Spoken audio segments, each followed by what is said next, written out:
Seja convosco. Ele está no meio de nós. Proclamação do Evangelho de nosso Senhor Jesus Cristo, segundo João. Glória a vós, Senhor. Naquele tempo, disse Jesus a seus discípulos: Eu sou a videira verdadeira, meu Pai é o agricultor. Todo ramo que em mim não dá fruto, ele o corta, e todo ramo que dá fruto, ele o limpa, para que dê mais fruto ainda. Vós já estáis limpos, por causa da palavra que eu vos falei. Permanecei em mim, e eu permanecerei em vós. Como o ramo não pode dar fruto por si mesmo, se não permanecer na videira, assim também vós não podereis dar fruto, se não permanecerdes em mim.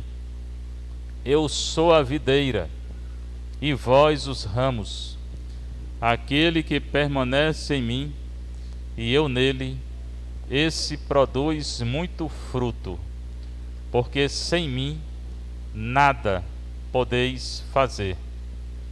Quem não permanecer em mim, será lançado fora como um ramo e secará.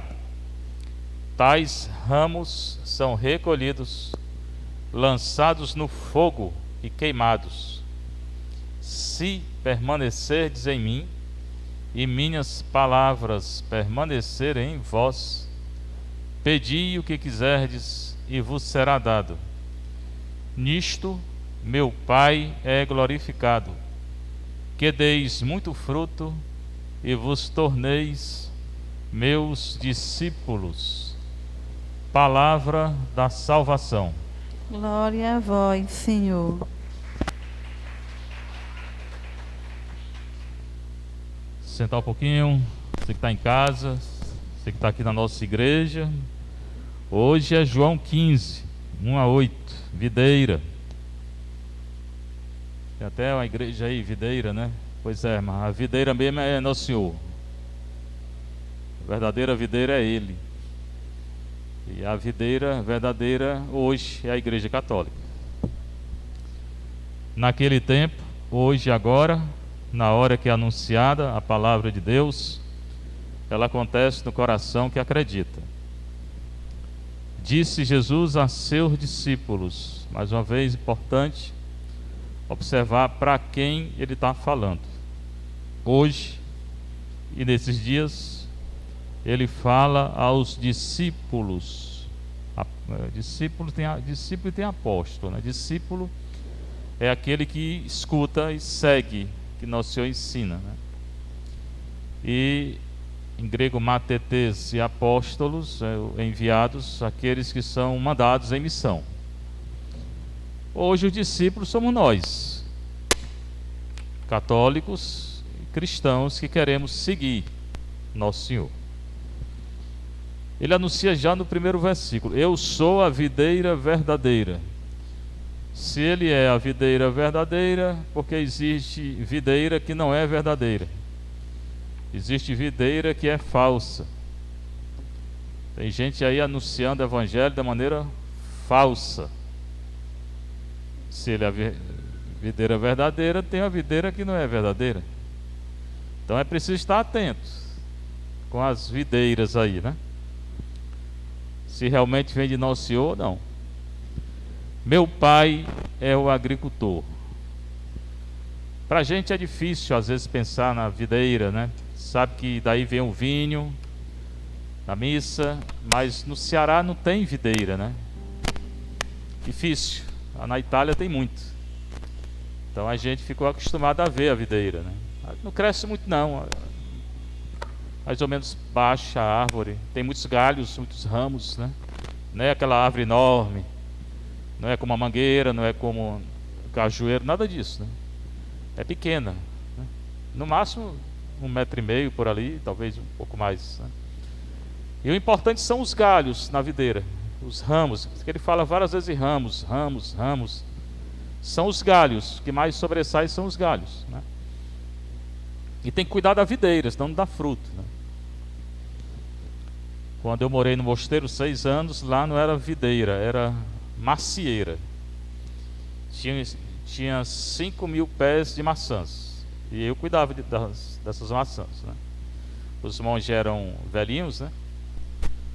E dirigia trator entre as macieiras, tinha que abrir os galhos. Não pode abrir muito que quebra, não pode deixar muito estreito porque o sol não entra. Tudo interfere no fruto. Até o sol. Macieira é melhor o frio. Tanto que as macieiras do Santa Catarina, eu estava no Paraná, eram melhores, porque era mais frio. Aí o resultado é que teve que vender. Arrancar os pés de maçã tudinho, porque não estava mais dando, né? Tudo interfere para que dê fruto. O frio, o tempo, o sol, a geada. Cuidar bem direitinho as formigas. Tem que colocar era um tipo de uma cola que a gente colocava no pé da macieira para a formiga não subir, né? Isso para entender o que ele está falando, que ele fala muito de fruto, né? E a videira e a macieira também é parecido com a macieira, a videira, né? Sim, porque não cresce muito. O que ele vai falar é que precisa dar fruto. Pois bem, eu já tive a oportunidade de dizer, ele está falando que ele é Deus, né? Porque a expressão eu sou, em grego ego, emi, roon, em hebraico rie, asher, rie, quer dizer eu sou Deus. Então ele está falando, cada vez que ele fala eu sou, está dizendo eu sou Deus. Ele é a verdadeira videira, que em Cristo só dá fruto nele. Se não tiver com ele, não dá fruto. Para nós significa o que? Oração, confissão, adoração, missa, caridade, jejum, esmola. Senão não dá fruto. Pode querer, mas não dá fruto. O pai é o agricultor, né? O pai é quem cuida da videira, ao menos como nosso Senhor está querendo significar. Todo ramo que em mim não dá fruto, ele corta. Então, nessa videira que é ele, tem ramo que não dá fruto. Esse ramo vai ser cortado. Mas ele vai ser cortado, a gente fazia também lá na macieira, para que dê fruto. Às vezes o galho está morto, a gente poda, a gente corta os galhos, né? E depois que poda e aduba, dá fruto, normalmente. Todo ramo que dá fruto, ele o limpa, para que dê mais fruto ainda. Então, o importante é dar fruto. O pai poda, né? Para nós, esse podar do pai quer dizer as provações, tentações, porque a nossa vida ela não é assim toda reta, né? Ela é feita de prova. Mas a prova ou a poda, como ele está dizendo aqui, é para que dê fruto. Não é para morrer. Não é para arrancar o galho. E a gente não entende. Muita gente não entende, né? Pá, estou sofrendo muita tentação. Glória a Deus, irmão, irmã. A tentação é para você crescer, né? É para cair não, é para crescer. Ah, mas eu não sinto nada na oração, está tudo escuro. Glória a Deus, né? Deus está lhe podando, para você não se apegar a nada, só a Ele, né? Mas a pessoa não entende, pensa que está longe de Deus, né? Então, todo ramo que não dá fruto, Deus poda. E até o que dá fruto, Ele poda também para que dê mais fruto. Ainda tem essa história. Os monges do deserto, no início da igreja, século I, II, eles passavam por grandes provações. Às vezes a vida toda no deserto, lutando contra as paixões de Satanás, ele não sentiu nada, né? Ou sentiu abandono, como se Deus tivesse abandonado. Jesus também sentiu abandono, né? No Getsemane. Mas o importante é ser fiel até o final. E quem deu mais fruto do que nosso Senhor? Ninguém. Como foi o fruto dele? A ressurreição, mas porque ele foi fiel, sentindo angústia. E a gente só quer sentir coisa boa, né? Vós já estáis limpos, está falando dos discípulos, por causa da palavra que eu vos falei. Outra realidade, o que faz a gente frutificar é a palavra. O que cura é a palavra. O que nos traz luz é a palavra. Essa palavra que ele está falando. E a palavra mesmo, o Novo Testamento, o Antigo, essa palavra faz com que a gente dê fruto. E a gente seja purificado. Mas nem todos estavam purificados porque Judas traiu, né? E Pedro negou. E eles fugiram. Então eles estavam purificados assim, mas eles não entenderam. Mas o que purifica a gente, o que cura a gente é a palavra. Já tive a oportunidade de dizer aqui. Portanto, é bom ler a palavra todo dia, não só escutar. Permanecer em mim e eu permanecerei em vós. O permanecer no hebraico é uma coisa, permanecer mesmo, uma coisa firme. Não é esse ficar aí da juventude, não, né? É permanecer mesmo, uma coisa de compromisso. Permanecer em Jesus significa não se afastar jamais de Jesus, né? Que quem se afasta não vai dar fruto. E se eu permaneço nele, ou seja, se eu sou fiel, apesar das provações, ou por causa das provações mesmo, ele vai permanecer em mim. Então, a minha casa vai ser como a rocha, nada abala.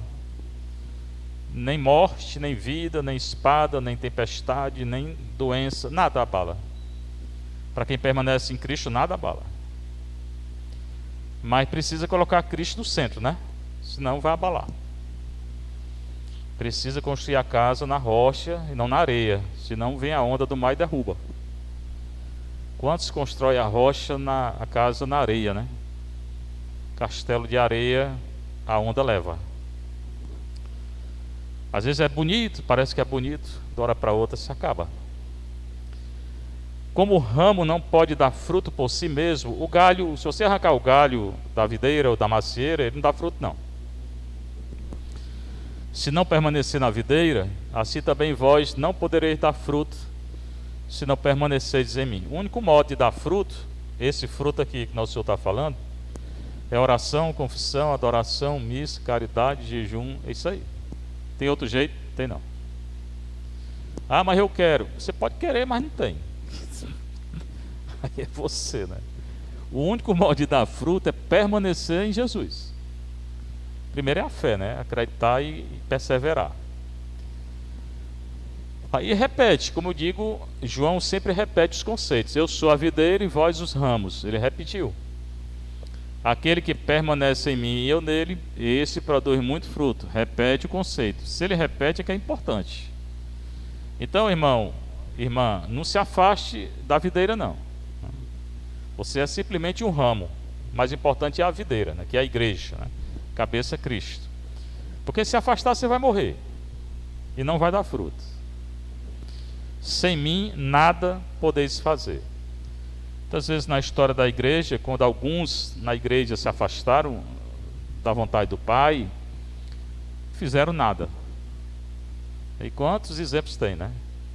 Então, se afastar da videira e do Pai, que ele é o agricultor, então nada a gente vai poder fazer.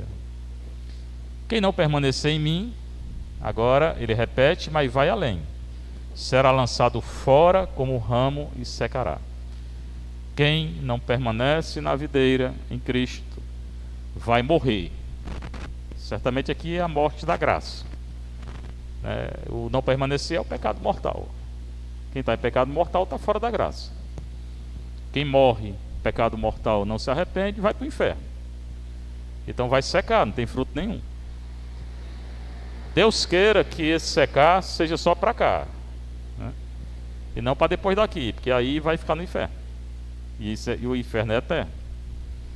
Coisa, como eu digo, esse mundo aí não entende com esse barulho que eles fazem toda hora aí. tais ramos são recolhidos, quem? Aqueles que não permanecem em Cristo. Lançados no fogo, símbolo do inferno, e queimados. Quantos hoje estão sendo queimados, né? Principalmente nessa agitação que eles vivem aí, né? E achando que estão abafando, né? Quando estão se condenando. Mas muitos hoje estão se condenando, né? Se permanecerdes em mim, permanecer, como eu falei, principalmente confissão e a missa, e as minhas palavras permanecerem em vós, aqui também outro conceito que ele vai dar. Pedi o que quiserdes e vos será dado. Já falei sobre a oração de pedido. Jesus está dizendo que a pessoa alcança a graça se permanece nele. Tá? Aqui é outro conceito da graça. Eu estou precisando de uma graça. Tá certo. Você está em estado de graça? Não. Como é que você quer a graça?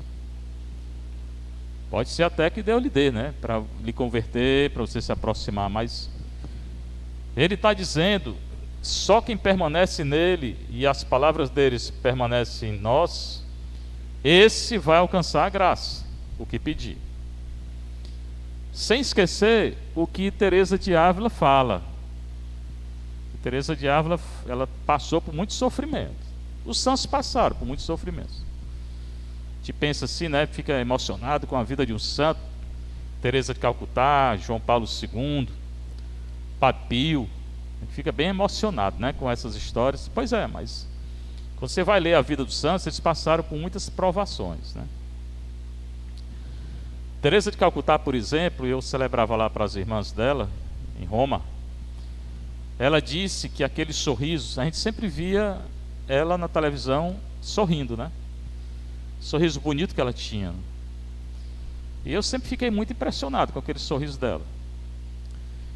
O primeiro ano que eu cheguei em Roma foi a canonização dela. A primeira festa de canonização que eu participei foi dela. E eu ficava pensando, mas essa mulher é muito feliz, porque ela vive rindo.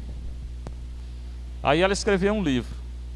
O único livro que ela escreveu, porque escreveram vários livros sobre ela, muitos. Eu comprava tudo sobre ela. Mas ela mesmo só escreveu um. Em português não sei como se chama. Em italiano, una luce e por aí vai. Uma luz, não sei para quê, nas trevas, uma coisa assim. E nesse livro ela confessa que aquele sorriso dela, ela não está sentindo nada. Não está sentindo alegria, não. Estava sentindo muita dor, muita rejeição, porque ela sentia a rejeição dos pobres que ela servia. Ela sentia a miséria dos pobres. Então ela sorria para tentar sentir alegria, mas ela não sentia alegria. Então aquele sorriso era para Deus mesmo, mas ela mesmo dentro dela estava arrasada, estava destruída. E a gente via aquela mulher sorrir. Você vê como a vida dos santos não é tão fácil. E depois Teresa d'Ávila, que eu estava falando no início. Passando por muita prova, ela dizia assim: diz para Nosso Senhor, tu trata teus amigos, se é assim que tu trata teus amigos, imagine teus inimigos. Que Nosso Senhor, quando se aproxima dele, Nosso Senhor prova a gente, para ver se a gente quer mesmo. Tá? Então não se assuste que o Nosso Senhor prova. Mais um aí, ó. Eles ficam... Acho que eles ficam vendo a hora da homilia, eles ficam passando aí. Então, se permanecerdes em mim e minhas palavras permanecerem em vós, pedi o que quiserdes e vos será dado. Quem vive assim, meu irmão, não vai conseguir graça não. Mas quem está na graça pode pedir. Pode pedir que se alcance. Se você não está na graça, aí ele não fala que você vai alcançar. Nisto meu Pai é glorificado, que deis muito fruto e vos torneis meus discípulos. Então toda essa leitura de hoje é fruto, frutificar. Só frutifica quem permanece no Cristo. Quem não permanece não dá fruto. Quem não dá fruto ele vai arrancar. E só consegue a graça quem permanecer nele. Mais ou menos é isso. O Pai é glorificado por isso. O Pai é glorificado quando ressuscitando Jesus, quando Jesus faz a vontade dele. E agora ele acrescenta a questão da glória. O Pai também é glorificado quando nós damos frutos. e que esses frutos permaneçam e que cada um continue discípulo. A primeira leitura, não vou falar versículo por versículo, é sempre só um resumo. É o primeiro concílio da Igreja Católica, é Atos 15. Seria bom você ler em casa, né, para começar a entender. O último concílio que teve foi o Concílio Vaticano II, na década de 60. Ao longo da história da Igreja houve vários concílios, Vaticano I, Vaticano II, Concílio disso, Concílio daquilo. Esse aqui, em Atos 15, é o primeiro concílio da Igreja. E como é o concílio? O Papa reúne, hoje em dia, o Papa reúne os bispos, cardeais, são todos não, são aqueles que ele chama mesmo, não é? Às vezes chama algum padre, algum leigo, pode até chamar, no Concílio Vaticano II ele chamou, foi chamado, para discutir a igreja, os problemas da igreja, né? E para definir alguma coisa sobre a igreja. O último concílio foi aí na década de 60 até 63, 64, 65. Começou com João 23, terminou com Paulo VI. E até hoje, quer dizer, faz 70 anos desse concílio, mais ou menos. Não 70, 60. Até hoje continua o que o concílio decidiu na história da igreja. Tem vários decretos aí, é bom você ler também. Compre o livro sobre o Concílio Vaticano II, lá tem vários decretos. Esse aqui que ele está falando é o primeiro concílio. E qual era a discussão que eles tiveram nesse concílio? Por quê? No início da igreja, tinha cristão que vinha do judaísmo, judeu, e tinha cristão que vinha do paganismo, pagão. Os cristãos que vinham do judaísmo queriam obrigar os cristãos que vinham do paganismo a seguir toda a lei do Antigo Testamento, a se circuncidar, a pagar o dízimo daquele jeito, a não comer tal animal, né? E eram muitas leis. Na época de Cristo, mais de 600 leis, 613 leis. Então foi essa a questão. Para se converter ao cristianismo, precisa seguir o judaísmo, as leis judias? Paulo se levantou e disse: não, ninguém tem que seguir essa lei não, aí é o Antigo Testamento, agora é o Novo. Mas Pedro e alguns outros diziam que sim. Você vê que foi uma confusão no começo. Hoje acha que tem confusão? Pois também tinha no começo. Aí fizeram, rezaram e decidiram. A decisão vai ser lida essa semana. Venceu Paulo, né? Que não precisa seguir. Senão hoje, todos nós, se eles tivessem decidido que para a gente entrar no cristianismo tinha que seguir o judaísmo, todo homem tinha que ser circuncidado. Aí tinha animal que não podia comer, porque lá tem escrito assim, né? E a gente teria que seguir até hoje essas leis. Graças a Deus, né, que Paulo enfrentou Pedro e os outros e disse que não tem que seguir nada do antigo, aqui é tudo novo. E foi mais ou menos essa a decisão. Tinha algumas coisinhas lá que eles pediram para não seguir, né, para evitar as carnes lá de macumba, né, dos ídolos, mas não era obrigado mais a circuncidar, nem a seguir todo o Antigo Testamento. Esse foi o primeiro concílio da igreja. Deu muito o que falar esse concílio.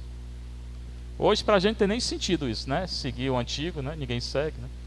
Mas foi essa questão que a igreja teve que decidir. Seja louvado nosso Senhor Jesus Cristo. Para sempre seja louvado, Sua Mãe Maria Santíssima.